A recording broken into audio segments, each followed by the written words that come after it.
Hello, welcome. Today I'm going to show you how to pattern hack a classic pair of trousers, more casual styles. So it might be a jean style, or of course you might also call them pants. I'm going to show you 10 different ways of pattern hacking them, concentrating on quite easy ideas you can quickly do to an existing pattern. But I'm also at the end going to go into a bit more about the overall shape and width and how you can change that on existing patterns. And whether you want to call it pattern hacking, pattern cutting, or adapting an existing pattern, we all do the same thing. It's a really nice and quick way of creating new designs from an existing pattern, whether it's a sewing pattern, a garment you've cloned, or something you've drafted yourself. And instead of starting again, we're basically just adapting something. And that means we keep the same fit, we know how it's going to look, but we're just changing the style. And with a lot of fashion, these little changes will make a lot of difference. It will look like a brand new garment, even if you know the general fit is still the same. I'm using a drawing I've made from an existing sewing pattern, but of course you can use it for whatever you want, whether it's your own block, your own drafted garment, or a sewing pattern. And I've chosen a quite straightforward straight pair of trousers because we can do lots of changes to that. Oh, and hello Natalie, that's exciting to see you. Natalie is on the other side of the world to me, so we normally sort of talk via messages, so it's lovely to see you live. And hello Laura, lovely to have you as well. So let's have a look at the trousers and find out 10 different ways to pattern hack or change it. And I've included a lot of vintage and also some contemporary images, so hopefully it'll be something there you will like. And hello Sarah, lovely to see you as well. So let me switch over, and as always this is sort of quite rustic but I always think it's we're here to learn rather than it being super slick, or at least I hope so, because you won't get anything too slick with me, because I do have to manually roll up my second camera so it doesn't cover my face when I'm talking to you. And hello Jelby, hello to Dallas, and hello Ginger Nocest as well. So you can see I've sketched out the trousers. I just double checked, the original trouser didn't actually have darts at the front, and that's sort of a classic jeans shape. With jeans you normally don't have darts. I've drawn them in because I think for most of us, especially if it's a high-waisted style, darts really help with a good fit, especially if you're not using a stretch fabric, and especially if you want to have a tighter fit around here. If you have a looser fit, then you can get away without darts, but I always like them. And I think there's actually a little tip, and something I've talked about it before. If you see a high-waisted fitting sewing pattern, or even a block to buy maybe, without the front darts, you probably will have to do a little fitting amendment for your stomach area, because unless using a very stretchy fabric, quite often, we have curves in between our waist and our hips, so we need some darts to help it shape nicely. So that's always a little tip. The first thing I'm actually going to look at is the waistband height, and that seems maybe something quite obvious, but it can make all the difference. Where applicable, I'm going to talk about tutorials I have on my website as well, but a lot of the stuff you can do as well.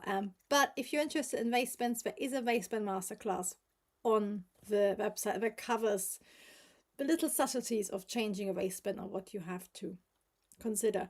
But of course, if you have an existing pattern, you can easily change the style quite a lot by changing the height of the waistband.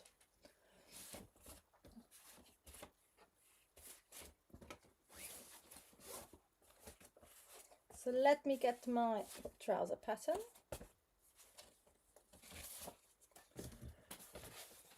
Just to show you, so if you have a high-waisted pair of trousers, your waistband will be straight.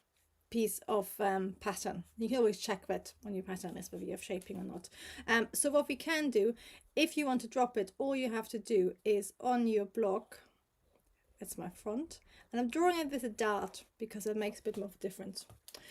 You can just chop up off however much you want, and then, for example, if you drop it by say 3 centimeters or just over an inch, I would actually then, depending of where you want your waistband to sit, because of course wherever you chop off has a waistband on top, but what you can do if you cut it off that much is that you actually use what you've cut off for your waistband, and then what you do is on that cut off part, of course, you will still have your dart shaping there, and you literally just cut along one side and then glue it together and then smooth them out your corners.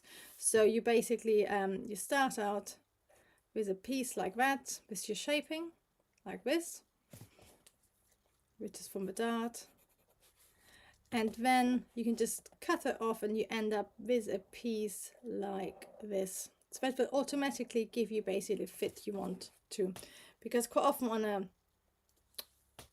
style which is on your natural waist, we don't need to have a shaped waistband, but as soon as we move below our natural waist, and especially in the back area, we're starting to get more curves, so that's when you definitely need a curved waistband, which is thankfully very easy to do. So you can have lots of fun with it, and once you decided on your waistband position, you can also change the style, and that makes it, gives it a really nice vintage vibe. I'm going to show you an image. Waistband shape. I found a really nice one which looks like that. I'm going to zoom in a little bit so you can see it. So can you see that is actually a front waistband, but it could also be at the back. Quite often you see it like on vintage menswear styles where the back goes up and has like a slit in the middle, which I love. On sort of also formal men's styles, it looks really nice and quite often has a button across, so it might be just like a shaped style like this, which has sort of quite, I think, quite a Charles James style, so it could be like that on the center front, or on the back it sort of sometimes looks like this, which I think is really nice as well. And sometimes at the back it also has like a little tab there. If you're doing it at the front, it's really easy. You just use your existing pattern piece. If it's on a natural waist or below, you can all, it works the same, and then you just draw on the style you want. Check it on the trowel, because depending on where it sits on the body, you might have to sort of redraw it a little bit to make it fit. And of course at the back it's exactly the same, but you might not have a center back seam. If you haven't got one, just cut it in half at your seam allowance, and then again you can draw on your shape like this, and then you I think sometimes it's just not, it's only stitched maybe halfway up or something. So there's lots of variations you can try out like that. And of course if you wanted to, you can even, which I've seen on some nice vintage styles as well, is where it sort of goes up and down. I think it's quite a 1940s style at the front. I have an extra image at the moment, but it looks like that. And if you do that, of course, you will have to, you can draw up like this, but then of course you also have to take it off your actual sewing pattern. So on your sewing pattern, which looks like that, you have to take it off like this. And if you have a dart, it actually makes sense to do a working dart where you just pivot it out of the way, so your pattern will actually look more like this, with like a working dart here, and then you draw in exactly the shape you want like this, and then you can pivot your working dart back and it'll be exactly the same. It just means I talk about it quite a lot of my tutorials on the website. If you're drawing in a new design like that, always you want to draw it on a clean space. You don't want darts interfering with you, so always pivot them out of the way, That doesn't mean they have to stay there. You can pivot them wherever you want to afterwards. But there's lots of options you can try out like that. But that's like that would sort of turn a, sort of casual pair of trousers into something quite special, especially if you do it at the front. And if you do this with like a colorful fabric or something, or like maybe a silk, it suddenly becomes really glamorous. So I thought that's a really nice quick pattern hack, which makes quite a lot of difference. And Natalie is saying she loves the back detail. Glad you proved, Natalie. And hello Maria, and hello Miami fashion stylist. Okay, number 2 we've done. So let's have a look at number 3. So we started becoming quite glamorous. Let's talk really practical. Whenever you have a trouser pattern like that, you can elasticate your back a bit to make it more comfortable to wear. So it's not a design hack, it's a comfort hack. But I think, especially if you're like me and you love high-waisted trousers, having a slightly elasticated back can make all the difference between being able to wear the style all day and having comfortable having lunch and stuff, or whether you're just the whole day standing up very straight and you can't sit down comfortably. And I just checked my I'm wearing a very casual pleated pair of trousers, but they're high-waisted, and I just checked my back waist and I have got 2 centimeter elasticated back. And if you look at a lot of sort of the people who do high street smart styles, they quite often have nowadays elasticated waist, which is quite interesting. And then of course they also use a super stretch materials. So one of my I quite like Uniqlo for basics and sort of smart casual stuff, and all their trousers quite often nowadays have a fully elasticated waist at the back, which of course means you can look smart all day, but you're also really comfortable. The great thing is you can easily do the same to any existing pattern, and the nice thing about doing it for your own patterns is that you can make it really subtle. So I only have a few centimeters of basically elastication in the back, but you could elasticate the whole back. And all you do is, instead of using your whole dart for shaping, so I still have a dart at the back, and mine is quite big. I actually got, sorry, I'm trying to find out, I've got 1 or 2 darts at the back to allow for full shaping from a very high waist. What you can do, instead of having your full dart, you basically make it slightly narrower. That means your waist is a little bit wider, and that will become your elasticated back waist. So if this is your pattern at the back, and I know I'm drawing it the same direction as my front pattern, which is a little bit naughty. So this is my back, and then I have a waistband like that. All I do is I basically draw in my dart slightly narrower, and then at the same time I split open my waistband, so my waistband ends up a little bit longer, so it has a little bit of extra space in the middle, and then my back pattern just has a little bit of a narrower dart. Otherwise it's exactly the same. But for example, if you take off centimeter and a half of each dart, you end up with nearly about 3 centimeters, or over 1 inch of elastication, which means breathing room. And of course you can also add a little bit to the center back as well. And then all you do is you make a measurement of your original waistband width, and you cut your elastic to that length, and then the elastic just gets sandwiched in your new waistband and then stitched into the side seams, and that way you got a really comfortable pair of trousers. It's I call it my vintage style jogging bottoms. Not as comfortable as jogging bottoms, but it has that sort of little bit of breathing room, which makes something which can still look very fitted or sharp, but you can still wear it all day. And hello Selvi, hello to Istanbul, and hello Erin, lovely to have you too. And Natalie says, I love Uniqlo garments, I must check out their trousers. I like the idea of comfort in their back. Uniqlo is because the Japanese, but I'm not sure nowadays, but I know the head of design was ex Ralph Lauren, so they have that sort of nick or a mix of very preppy styles, but their fit is quite good, and their technology they use is always amazing. So it's interesting just to find out how it's treated, because their quality is quite high for the price. So it's sort of quite interesting to see what can be done to make it comfortable.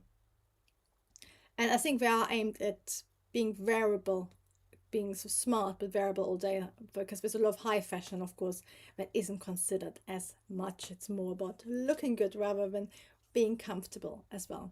There's other ways of making your garments a little bit more adaptable for everyday living, and I'm actually going to talk about that now.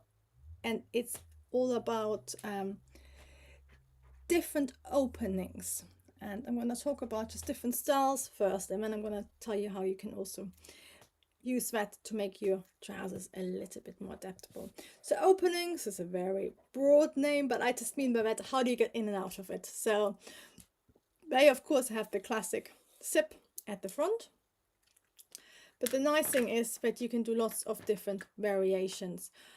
So one of my favorite vintage ones, let me try to find it for you.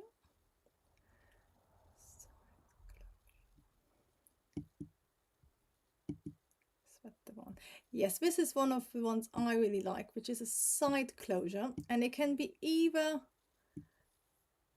a sailor one like this, or it can be a more subtle one.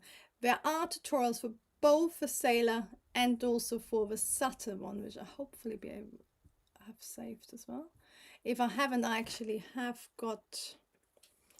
Let me have a look. I am just making a pair of trousers, surprisingly, which have two of the design details I'm going to show you to hack. But this is, let me zoom up. This is basically, let me get rid of the sailor trouser for a second. This is the other option, which is, that's my center front. You can see that's my crotch. And I dyed the fabric, and it's a second dye. I just repurposed some bark cloth. But can you see, I've got a pocket here, and my closure is inside the pocket. And that's, if you start looking at a lot of vintage styles, and they aren't finished, with a lot of vintage styles, that's actually how they do it. And it basically means you have no visible zips, which I love, and then you can just have a button there, and it's inside your pocket. So it just disappears. So that is one of my favorite openings for styles with pockets, which of course is well affected. But yes, if you like, that's on the website. But you can also have a look around. If you're not so vintage styles, you see that closure, and all we basically have is that's your trouser, and then we have our pocket like that, and then inside the pocket we basically have an extension, and then inside the pocket we have our zip, which makes it completely invisible, and when you cuff, you can have a nice button.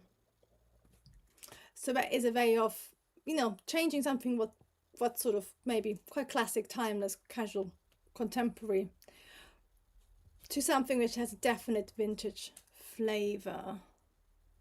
Let me just see. I thought I had an image of, oh, there's a vintage example. So can you see here, you can see these have the classic fly zip, and then here, again, like my style, they have it in the side zip, and they also have a lovely top stitching. So it's typical for sort of jeans, of early women's jeans from the sort of maybe 40s, 50s. So that is a really easy way of doing it, but it still adds a little bit of vintage flavor, which is lovely. And you can also at the same time make your pocket a little bit wider to make it more comfortable. Then the other option is the sailor closure, which can be either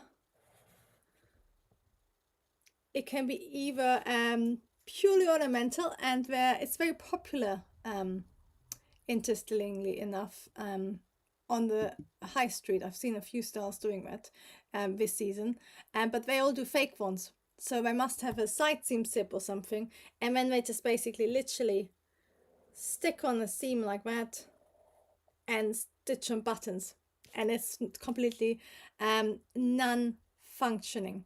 However, the nice thing is about making your own clothes, you can make them functioning and then they look much better. I always think fake buttons look slightly wrong. And I know Laura has just made a beautiful pair of sailor trousers. So there you actually have, like, if you do it fully functioning, you can have a whole row of buttons or you can just have one. And then you don't have any zips and it sort of forms part of the pockets sort of become part of your front, and you have an overlap first on the inside, the pockets basically close, and then the top comes on top. So it's like classic, but it's like men's and sailors trousers. But you can see if you have a look at this vintage one.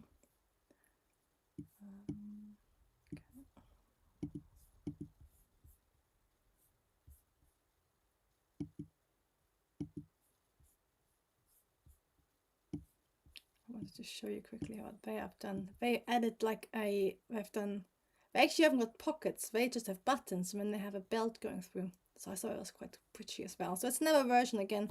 You can do exactly the same, but this time it hasn't got pockets.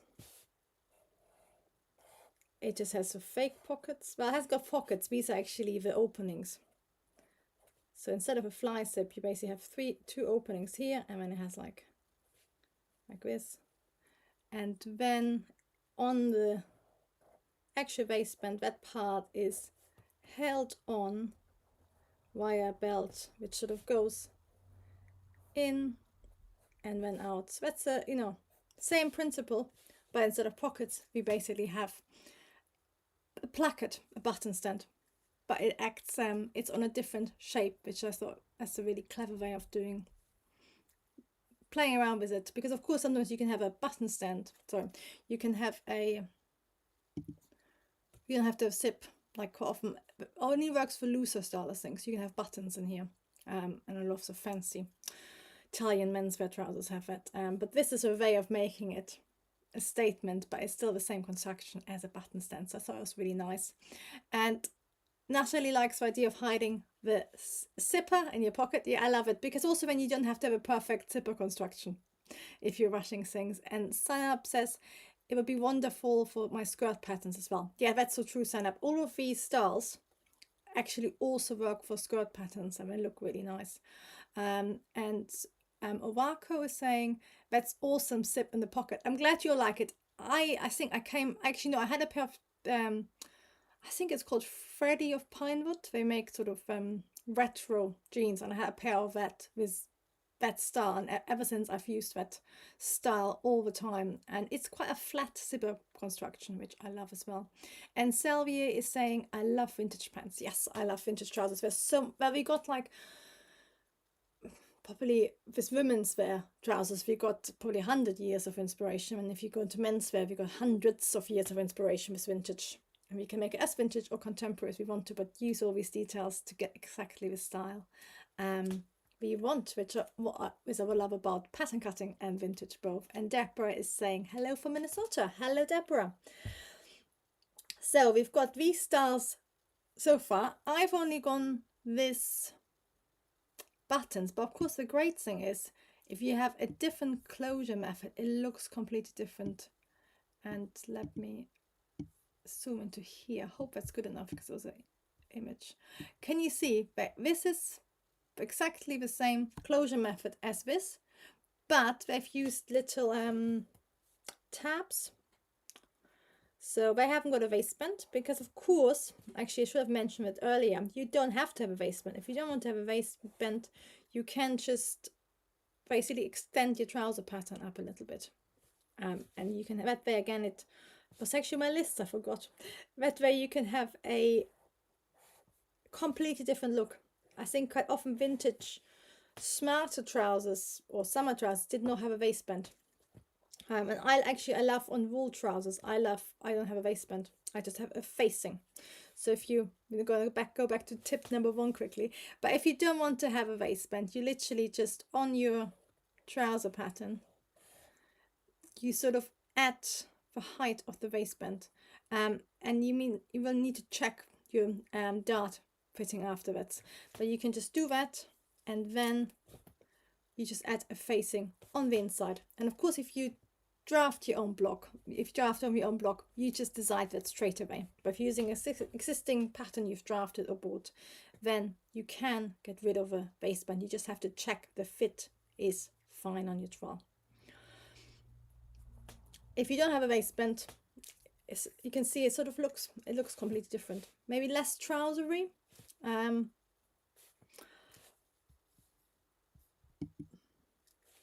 But then instead of having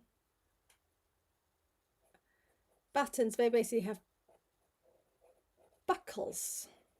So we have so stitched on 3 buckles, and then they have a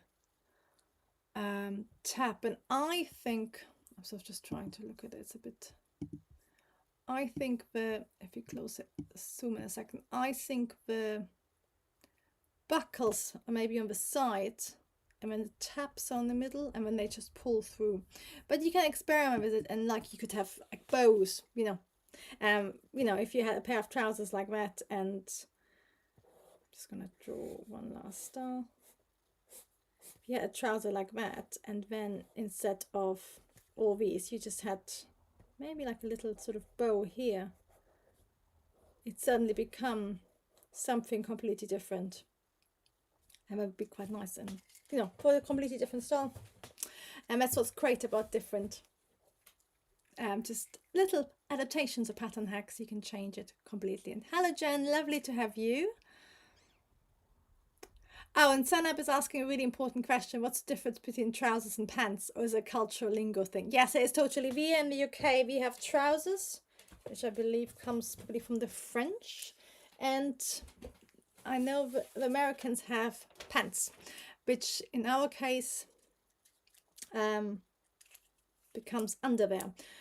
So it's a little bit confusing. I include both just to let people know. I use trousers more, but then I also, in case people, and also let YouTube know that I'm doing pants if people are searching from the US. So yes, there's just different words. And of course in Germany it's Hose, which relates to the English and American word for hoses, and pantyhose, which I think is again an old word for trousers. So I love it how garments are very much part of our culture, our language, and our history as well.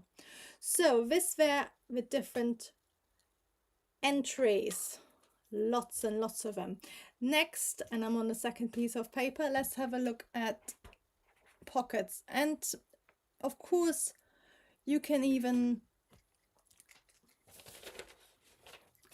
you know, you don't have to keep the slanted pocket. You could just ignore it. If you want to get rid of existing slanted pocket, then you just have to lay all your pattern pieces together. First, no, so sorry, you stick a piece of paper to your trouser pattern, because of course you will have your slanted pocket on there, and then you line up your pocket facing, and then you can trace through that edge onto your existing trouser pattern. And that's how you can add that part of the pattern back onto the leg pattern, which is of course a separate and slanted. But I just thought it might be quite nice just to have a quick look at two different pocket styles. One is like, of course, the easiest way with slanted pocket. You can change the edge, and the great thing about really small adaptations like that is that you don't really need to make a new trowel. So if you say, oh, I fancy a new pair of trousers, I want to make it a little bit different, changing the shape of the pocket will give you a completely different look. But it's such a small variation that most of the time you won't need a trowel if you keep the shape roughly the same. So you can see this is quite a girly, sort of quite a playful slanted pocket, which of course completely changes the look of a trouser. But of course you can also do it, there's really nice sort of like 1940s styles, which looks like that. So instead of having a curve, it becomes straight and then goes out. And of course the other option with slanted pockets is as well that you don't have to keep it in the position. And this is maybe just as much as I don't want to call it fit, it's a design style, but it's also about making it look good on your body.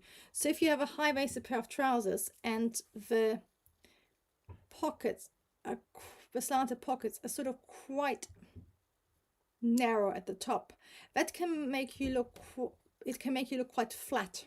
And it can sort of, what we want with high-waisted trousers is sort of in general is that you have that sort of distinction between our narrow waist and our wider hip. And that sort of can undo it. It can look quite flat. And sometimes because our body is 3D as well, if this slanted edge is very close to our side seam, it can actually make our body squarer because it sort of stands out a little bit. So what you can do is you can redraw your slanted pocket line. So again, what you would have to do is chop it off your leg and your pocket back facing. And then of course, if you have a pocket, the backing or the base, which has a seam, which is half self, half facing, you would have to move it with it. And you would have to extend that outwards as well. But doing that can change it completely, the look of it. It seems quite a little thing. But if you've ever, and I've done this, I've drafted a pair of trousers where this was too close to the side seam and they look just so flat and unflattering. And when I redraft it like that, and straight away it looks so much nicer and it feels more like a design. Like this is, it's too narrow to the side, it's a non-design and it's not even that usable or practical. And Sunap is saying, could it also be trouser for men and pants for women? In UK, it's trousers for everybody, but there might be the historical thing. You're quite right between different names. So I'm sure there's probably some, I imagine there's still a lot of languages which might have different trouser names for women and men. I think both in the US and the UK, they are at the moment neutral. And Suzanne is saying hello. Hello, Suzanne. No worries about being late. Lovely to have you. And Laura is saying, with the slanted pocket, would you do a completely straight edge or slight curve, or is it dependent on style? It's a little bit of both. A lot of the time, it's very much about style. But what you might find, I'm going to zoom in a little bit on my drawing. If you have a straight edge, because our 3D body can make it look like it curves outwards, so quite often we do actually have a slight curve and it just looks more flattering. And but also because I like with my pockets, and that's on the website, you can actually add extra ease into your pocket area, which means we can get your hand in better. And a lot of, if you have a sewing pattern, you should check that how they're drafted. Sometimes they're drafted with that, so you can get in your hand easier. But especially if you want a very usable pocket, it makes sense to put extra ease into your pocket area. And then at the same time, you can also redraw. But in general, I think a slight curve is more flattering. Or quite often what they do have is styles like that where you have an angle. And I think menswear quite often do it like that as well. And Natalie saying proportional placement can make a real difference to a successful design. Yeah, it's completely true. And it is a sort of weird thing. It's like this design, sometimes you think about, you sketch something out and when you make it. But of course, designs always work with our body and knowing your body balance. Actually, tonight, Trisha and I are going to talk about how to pick the right design for you. And that's one of the things I'm going to talk about. It's about knowing how your proportion works with different designs. And they are very interconnected, and that's of course what sometimes with the board clothes, there might be a design, if it was changed slightly, worked for us, but as it is, it just doesn't work for us.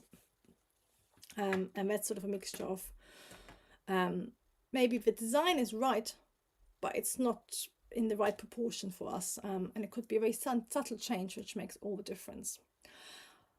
Okay, so these are all slanted pocket, and of course there are hundreds, which is what's great about fashion and also designing your own. You can make a new style for each pair of trousers, but of course you don't have to have slanted pockets.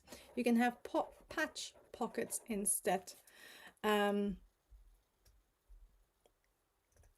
if you prefer that. And if you do that, you have to, first of all, remake your whole trouser leg. So as I just said, what you would do is you would put a bit of paper on your leg pattern and then pin all your layers together if you have a trouser pattern like that, and then just trace it through. If you're drafting from your own block, you can sometimes just put your block in on top of it again and redraw that line. And then we can have some patch pockets where again you have so much fun. I just chose one like lovely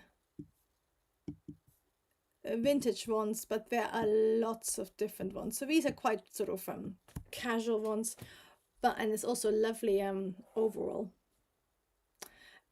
But the great thing is with patch pockets, it's all about the placement and the sides, the position. And this is quite an unusual one because this is sort of pretending a little bit to be a slanted pocket, but it is actually completely separate. But of course, because you can top stitch your slanted pocket and then it looks similar, but in this case it's actually a completely separate patch pocket, which makes the construction a little bit easier, because you just stitch on top. Of course, lots of visible top stitching might make it a little bit trickier, but it can be I quite like this because this was really big and usable. You would probably actually, I've drawn a little bit, they've done quite a big distance between the side seam and the pocket, which makes it look quite nice. And it's all about the placement. So what you see quite often, and I quite like it, that works actually really well on little A-line skirts, is sort of little pockets. So quite 60s, I think. And they can be that shape, they can be the classic jeans shape, but then it might look a little bit like it's your back. But quite often you see really pretty pockets like that, and they might either have top stitching or they might be invisibly stitched, which is quite hard. So you can hand stitch it like that, or I would probably do like some nice top stitching along. But you can have fun like this, and of course you can also have more out there ones. There's a beautiful one which looks a little bit like that, and then it has a slit at the top, which again I think is sort of, has quite a historical inspiration with it, but you can have fun with that as well. And Suzanne is saying, before I saw your pocket video, my slanted pockets were always too tight. Oh, fantastic. That's great to hear. I was glad it was helpful. Yes, I learned about how to make slanted pockets much more workable on my pattern cutting degree at St. Martin's. And it's one of those little things I don't think I've ever seen in a book. But once you've done it, you never go back, because suddenly you can get your hand in, you can put your phone in. Nowadays, I know my background, I've got some very nice handbags, but quite often I have now in all my trousers pockets big enough. I mean, of course, it only works if you have enough ease in your trousers, not on tight trousers. On casual trousers, you can have pockets big enough to get your keys, your phone and your wallet in, which is my dream. But of course, then again, if you have a very fitted pair of trousers, you know, these are nice because they make a nice design detail, but they probably won't be as usable. They'd just be like a nice detail, which sometimes I think you want a detail to break up a very flat front, and sometimes you want comfort and usability. So there's always different factors to consider. Doesn't mean one is wrong or one is right. So let's move on and have a look at yokes. And you might have noticed up to now, actually, we're still staying with this area. And it's quite interesting how there's so many changes to be made in quite a small area compared to the massive flags. But that's a great thing about making your own pattern or pattern hacking something existing, is that you can completely change the style very easily. Okay, let's have a look at this yoke. This is quite a contemporary style, but I chose this for yoke because it's really unusual. So a classic yoke, of course, you can add to any existing pattern. I'm going to take this off for a minute. I just want, actually, I'm going to quickly tell you. So a yoke is basically, you can see it there on the back part of the trouser. It's that horizontal seam. So what we basically do, instead of having darts, we split our pattern in half, and where I've extended it into the front as well, which I thought was quite unusual and gives us more design option. But a yoke is basically normally on the back, but it also can be on the front. And basically, instead of a dart, that gets replaced with a yoke like that. And you quite often see on jeans pattern, if they're high-waisted, they have a yoke, and then they have a jeans cut which doesn't have a dart. It uses the angle and the shape of the top half of your trousers to do a lot of shaping. But yoke is a really nice option to either add to the back, or of course you can add it in the front. And when it basically in the front, it's very much like our shaped waistband, so it's just separate. So you could have on the front again, you could have just a shaped waistband, or it basically becomes a yoke by name if you add a waistband. It doesn't have to have a waistband, so it can just be a yoke like this on the front. You can have lots of ways. On the back it normally is separate to the waistband. It's interesting, isn't it, how, because on the front it's a fashion feature, so they got rid of the waistband. On the back it's very much a utilitarian feature originally from jeans, so it's separate to the waist and it's used for shaping. It's a really nice way of trying a different way of shaping, and of course by having a seam across here, you basically don't have a dart, because when you cut it off you can just glue that together again. And there's a tutorial again on the website on how to add the yokes anywhere, because of course we've got them on skirts, we've got them on trousers, we've got them on shirts. But the great thing is, by adding sort of a seam across here, you have more shaping options as well. For and I did it on a pair of trousers recently, because my bum has become rounder, so having these extra seams that means you can sort of add some extra shaping, because a lot of us, it's not just the width of the bum, it's also the roundness of the bum, so it gives you a few more options, which is nice. So these are yokes, and you can do them classic like that, or what is also really nice, what we can, and if I bring that image back up, we can combine them with a different style, which is the seam down the front.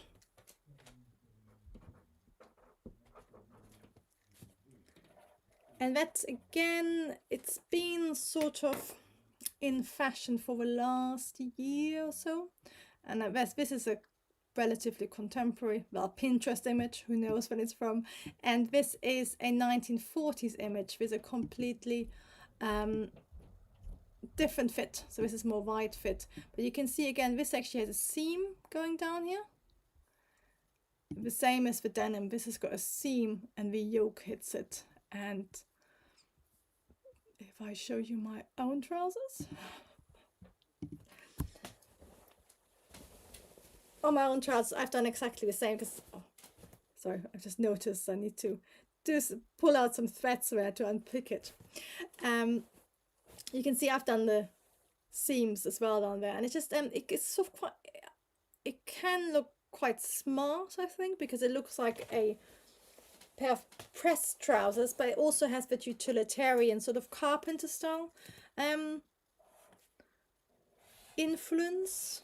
So I've sort of seen it on that type more. But basically what you do is you add seams instead of having our darts. You basically just add a seam there, and you can move it to where you want and then take the shaping off there. So if you want to write down the center, you can just basically ignore your dart there and then just add it either side of your new seam for shaping.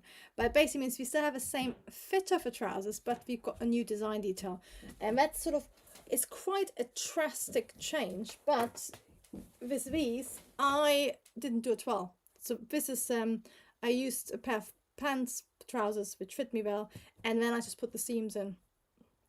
You have to be sort of, maybe if you do that, what I did on my existing pairs, use a bit of tape and line out exactly where you want your seam to be, and then it goes straight down your leg. But if you do that, you can get away with, in a way, just making a new pair of trousers, because the fit will be exactly the same. We are just basically turning a dart shaping into seam shaping. And Natalie saying the seam down the front would give you fitting options for larger thighs as well. Yeah, so that's great. So totally true. It can be a complete design option, or it can be a fitting option as well. Because as Natalie says, there you basically got an extra seam to fit. So it's not just the sides, you're also fitting along the center there. And it's the same as a yoke. You get another fitting seam basically, which means you have more places you can amend your pattern. But what's nice if you're using the seams, and you can see it on this one as well. So what they have done is they've done a yoke up to a seam, for example, which is nice. And what the vintage one has done, and which what I have done, is to add a pocket in there. So you can have a yoke, or you can have your seams again, and then have your pocket like that. And then of course my pocket bag is like this, and then becomes the closure at the same time. So it's sort of using a design feature to also serve a purpose. And when I've seen some, I didn't try it out on mine because I did this as a pure design feature. I didn't want to make another trowel, but I've seen some, I think it was Toast, we talked about it a while ago. They've got the seam at the front, and then they've got a seam towards the back, and then they just have a panel on the side. And that's more like a carpenter trouser top. But I thought it'd be quite nice. I mean, if you're really clever, you can sort of put your pocket, which goes further back.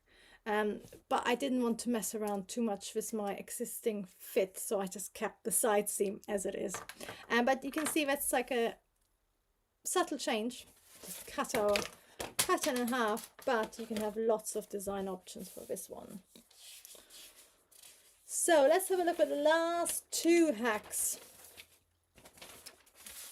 One is super easy, which is just to add cuffs.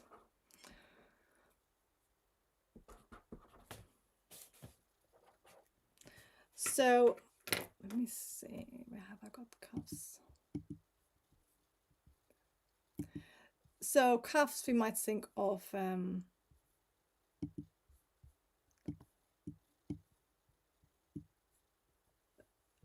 shirts, but of course you can always put a cuff on a pair of trousers, and it's really straightforward. If you have a completely straight leg, so this is my leg going up like that, then if that's your original length, you basically just extend it by the height of your cuff, so it's going up. Then you have to extend it again to go down to the edge, and then you add your seam allowance to that, and then you stitch it on the inside. So if I show you a piece of paper,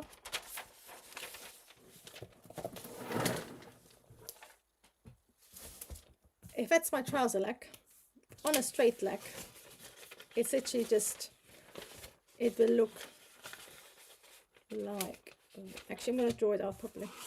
If that's the edge of my existing cuff, and we need a completely straight edge for this one, you can literally just extend it by the height, which will fold up, and then you use the same measurement again, which will then allow us to basically fold it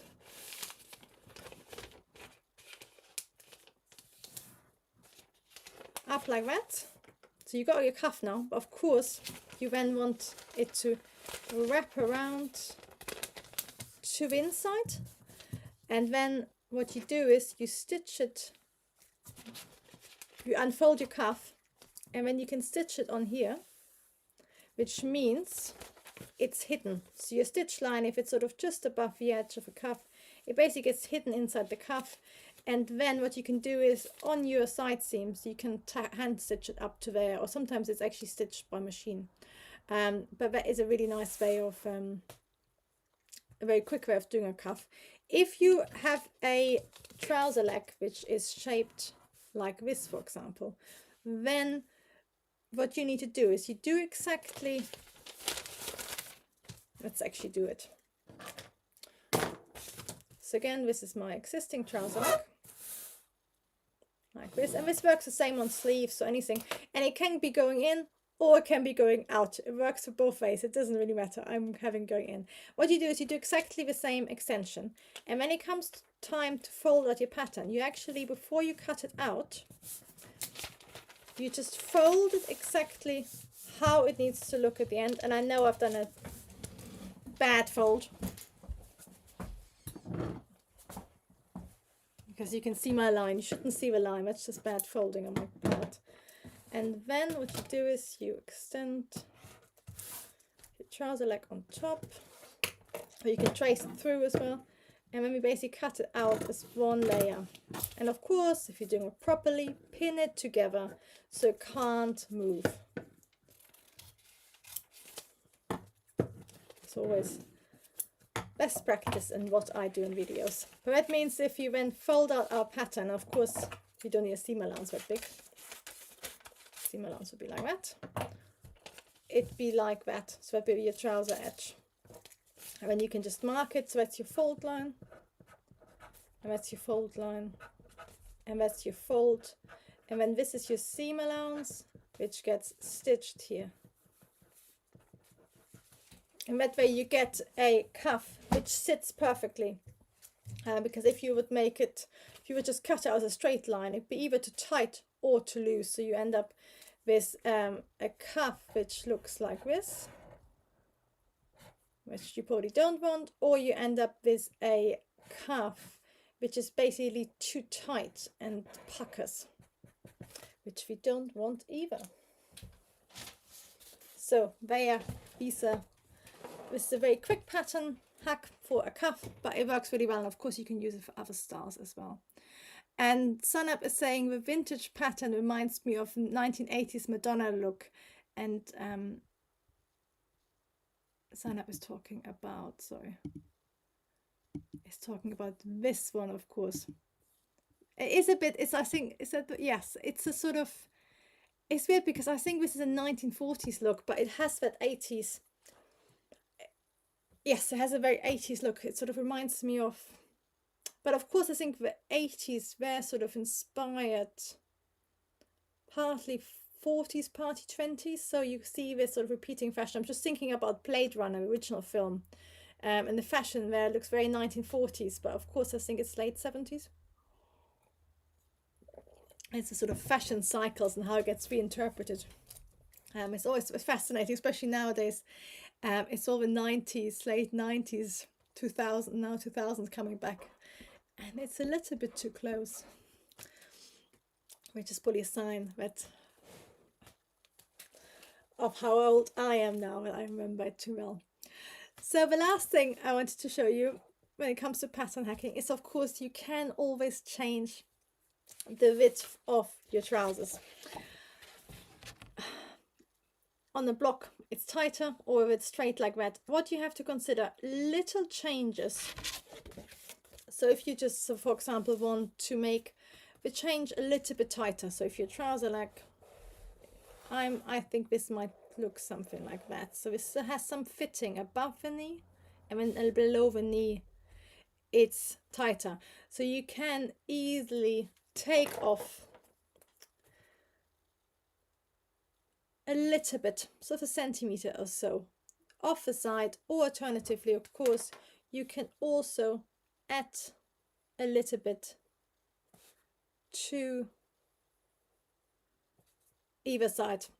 However, this is how far I would go with pattern cutting. So if you want to have a little bit of a change, or for example, what I've seen recently is quite a lot, we got these sort of trousers which look more like that.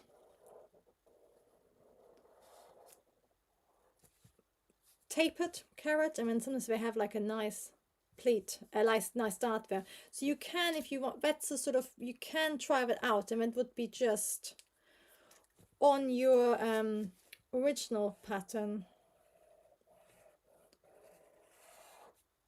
You would go in a little bit, again, not too much, and then of course what you do is you add a dart here, which makes it tighter.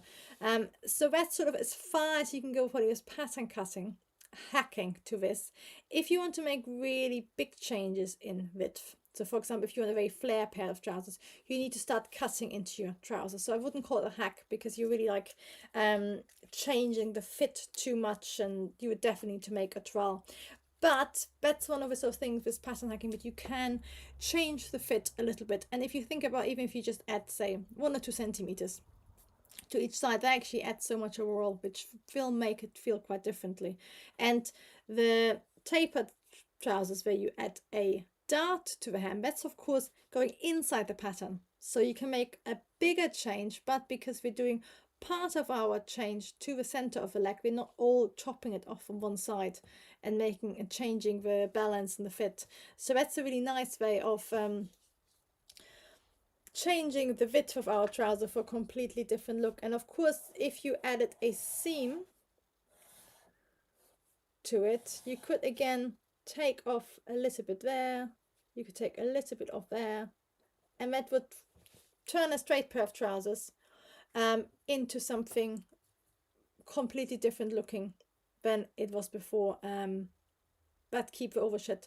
You can also see how I've drawn it. This isn't a completely straight pair or wide leg pair of trousers. These sort of trousers still have some shaping down to the knee on the inside leg, and then it's just sort of straightened out below the knee, because if you add lots of volume there, we're sort of really changing the trouser pattern, and then it would be quite hard to see how to reshape your inner thigh again without making a proper trowel and checking the fit.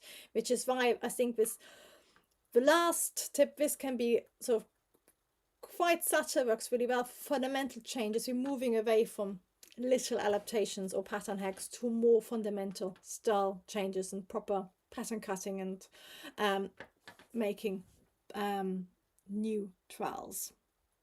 And I'm just going to read your comments to finish off. And Natalie says, I love a boot cut because it makes me look taller. Yes, it's like amazing how little changes can make a complete different look. And with a boot cut, again, of course, it's just, again, volume added, but it's further down. It's not up to the thigh. And if you want like a full on 1970s boot cut, you need to sort of cut into your pattern again and splash it open. But for subtle daytime boot cut, maybe, then you can add that to the side seams. And Sunup is saying, can you move the waist start to the bottom or hemline? So basically, if you, that would become a really big dart, so you wouldn't normally do it. What you can do is turn it into a seam, which just extends it. Or quite often what we do is, if you close that dart, you get lots of volume into a trouser leg. So for a flared trouser leg, that's how we change the dart position. Of course, actually, this is something we didn't talk about. There might be another pattern hack. You can pivot the dart anywhere on your pattern. If I quickly draw it out, I'm going to draw it on here. Bonus. So number 11. So a classic pair of trousers has the dart here. But of course, what you could do is have the dart like that, which actually I really like. I think if you wanted to move it down here, I would definitely become a seam. I think that'd make more sense. Or of course, you could sort of become quite Charles James, maybe have it like this or something, have it from a completely different position. So a dart doesn't have to stay there, but I wouldn't pivot it all the way into the hemline. And Suzanne is saying, I just made balloon pants in line with a seam in the front and back. Oh yeah, I guess these could be called the sort of balloon pants, but it's that sort of shape. And just by adding the dart or having a seam, we can basically create a more 3D shape, which isn't really possible just with 2 seams. With 2 seams, it's always going to be flatter at the front, but by adding a dart or seam, you basically move from a flat garment to a really 3D garment, and it can make a real difference with how many style adaptations you can do to that. And Natalie's saying, definitely a Sutter boot cut, yes. Although I think it sort of might be coming back. I think it tries the big boot cut tries a comeback from time to time, but unless a flared, with the flared and wide trousers always seem to be well palazzo trousers, which are beautiful. But the boot cut doesn't seem to have that sort of staying power. Anyway, these are my 11 um, pattern cutting hacks for trousers or pants, and you can see you could use it on wide variations of trousers and also draft your vintage or contemporary look to suit you. I'll be back next week with another pattern hack. I'm also going to try to do, because I know some of you also love my analysis, which are more in depth on one style, I might pre-record these, or I might start doing them on Tuesdays. I have to sort of have a look at a bit of my timetables, and also I want to get my new course ready for you all. So there's lots of juggling going on at the moment. And don't forget, I'll be on tonight at 8 p.m. for how to pick a right design to suit you with Trisha. We're gonna basically talk through how we personally do it, but also sort of general tips to look out for just when you're looking at something beautiful.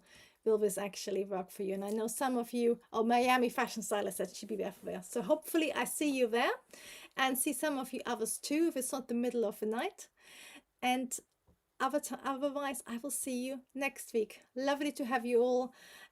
You are welcome, Natalie. I'm so glad you enjoyed it, Arako. And you're very welcome, Laura. And I see some of you tonight, and otherwise I will see you next week. Bye bye, everybody.